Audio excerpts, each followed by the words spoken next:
All good human work remembers its history. Wendell Berry It's clear from visiting Borgo Panigale that regional history plays a large part in the identity of its most famous motorcycle marque. When I met Livio Lodi, the curator of Museo Ducati, the iconic museum on the second floor of the factory, I endeavored to convey that I was not just another ducatista, and that I had been deeply entrenched in Ducati history since my childhood. To establish some credibility, I pulled out my phone to show him a photo of me as a scrawny kid posing in front of Larry Pegram's Fast by Ferracci 916 at Museo. Lodi was unimpressed and said something to the effect of, "You know, I really hate when people call themselves ducatisti."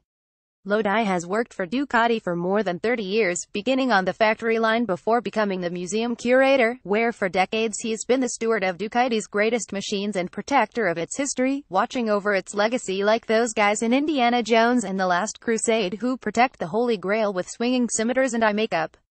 Ironically, Lodi does not ride motorcycles, but appreciates Ducati for what it represents culturally and how it figures into the larger history of Emilia-Romagna, the region known around the world as Motor Valley.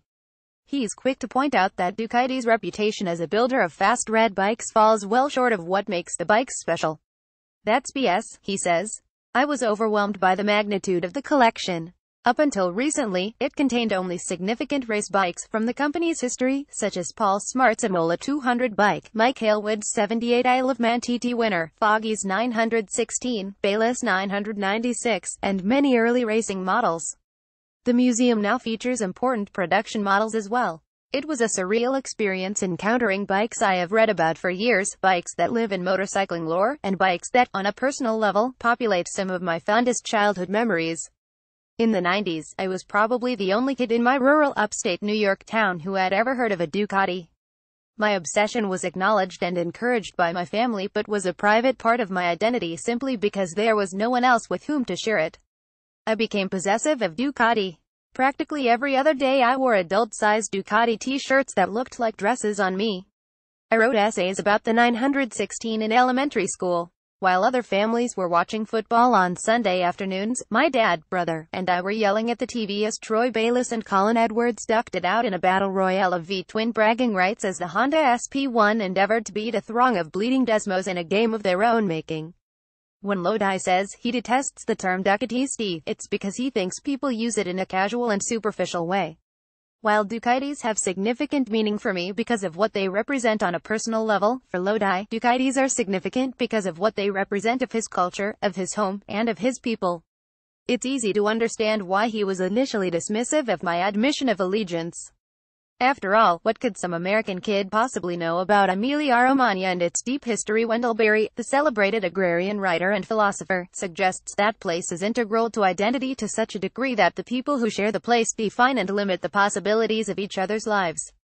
The identity of the people of Emilia-Romagna defines the region, as Emilia-Romagna defines the people. Emilia-Romagna is shaped by times of war and of peace, the fecundity of its soil, the richness of its cuisine, the notoriety of its greatest sons and daughters. Therefore, Ducatis are an expression and a manifestation of their specific place. The Panigale is so named for a reason. Peter Egan writes, "Another key quality in Ducatis is presence. When you're riding along on a 250 Mach 1, an old 900 SS, or a new 1098, you never forget for one moment what you're riding. You keep looking down at the tank and instruments and thinking consciously about where you are, both literally and in the flow of history." Lodi and I share in common the notion that Ducatis are markers in the flow of history. Lodi values Ducati for the way in which it is a part of the cultural identity and story of his people. I value Ducati for what it represents in my personal identity and the story of my life. For both of us, Ducati is more than just a motorcycle brand. Ducati is a place. More than fast red bikes indeed.